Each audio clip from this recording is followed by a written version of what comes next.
New Himalayan multipurpose cooperative society limited यहाँहरू सबैको विश्वासिलो र भरपर्दो सहकारी संस्था मोटरस्ट्यान्ड कालिम्पोङ र OCS Kalimpong one step solution for study abroad motor stand Kalimpong contact number 933253 war over the ultimate clothing motor stand नजिक लालगल्ली रोड कालिम्पोङ।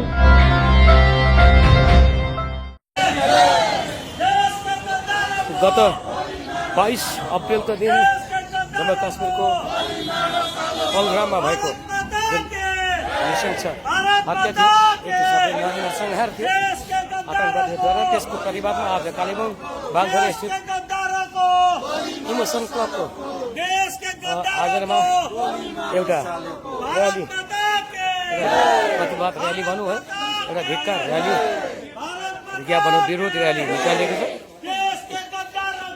बागधरा सुरु गरेर यो र्याली यतिखेर अब सहर परिक्रमा गर्ने कार्यक्रम रहेको छ।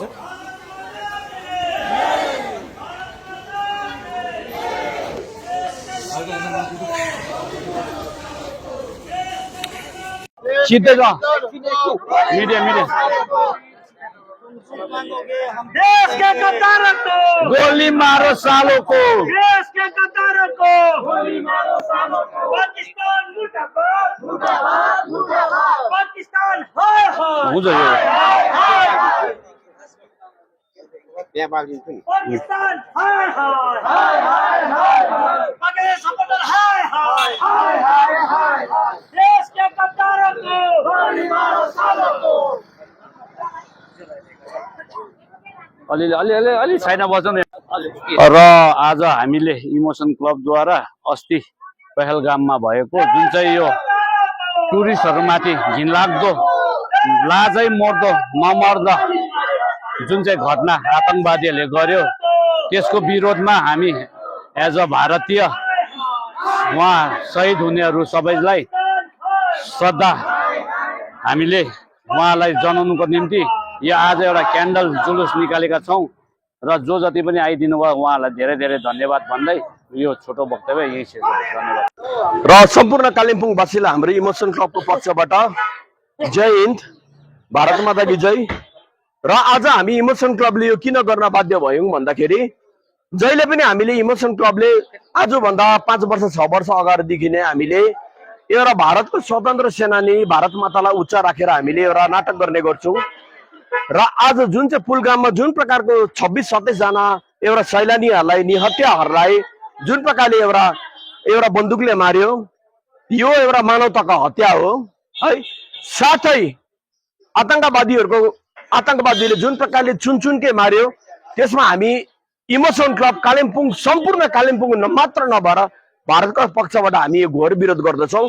र आज हामीले यो मेसेज दिन चाहेको, हुनु त आज हामी कम्ती बेसी थियौँ र यो सबैले गर्नुपर्छ। अनि भोलिको दिनमा कहीँ पनि इन्डिया र पाकिस्तानको युद्ध हुन्छ भने हामी पनि घरलौरी भएर जानको निम्ति तयार छौँ। किन भन्दाखेरि हाम्रो देश भारत हो, हामी भारतीय गोर्खा हो र आज कहीँ पनि हाम्रो देशलाई कसैले पनि आँच आउँछ भने हामी सदैव तयार छौँ।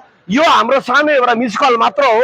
अनि भोलिको दिनमा जरुरत परेको खण्डमा हामी एउटा जनसैलाब भएर पनि हामी आउनको निम्ति तयार छौँ।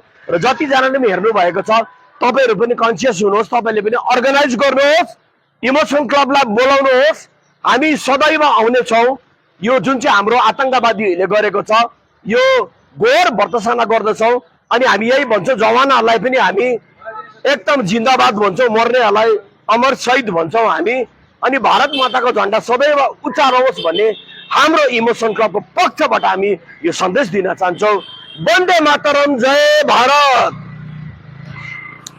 तपाईँ अहिले सुन्नुभयो सञ्जय विश्वकर्मा, उनी इमोसन क्लबका सेक्रेटरी हुनुहुन्छ भनेदेखिको उनीभन्दा अगाडि विशाल राई प्रेसिडेन्ट उहाँले बोल्नुहुँदै थियो। र यहाँ जति पनि यहाँको यस इमोसन क्लबका जति पनि पद अधिकारी अनि मेम्बरहरू छन् उहाँहरूले यसरी